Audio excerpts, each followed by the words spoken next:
беттаймалап өлдеп, толассыз соққан ескегін, шаңдатып жота қырларын, жылқы ойнаса біріндеп, мен сүйемін тұрғанын, жылқышының күлімдеп.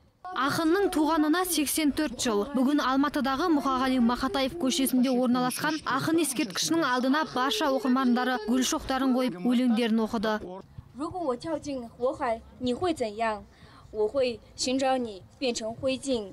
如果我变成迷蒙的幻影，你会怎样？ Бұл шараға арнайы келдім деген ақынның сыныптас досы Есімкүл Тоқсанбайұлы Мұқағали Мақатаевпен бірге өткізген күндерін сағына еске алды. Мұқағали артында өлместей өлең қалды. Мінекей кедейшілікті көп көрді, жоқшылықты көп көрді, бірақ та артында үлкен өлместей мұра қалды. Еліне, аман жұртына сондай сыйлы азамат болып кетті. Ешқандай менің өзім бірге жүргенде артық ауыз сөз жоқ, ақ көңіл, көкірегі ашылған сондай бір жақсы азамат еді.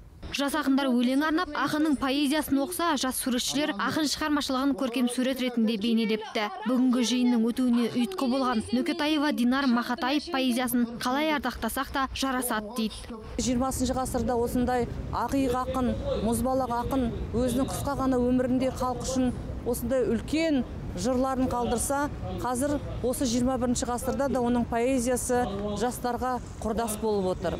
Осы Мұқағалидың поэзиясын жаттап, оқып, оны әнге салып, 2 сағаттан астам уақыт тоқтамай айтатын жастар бар, осындай азаматтар бар.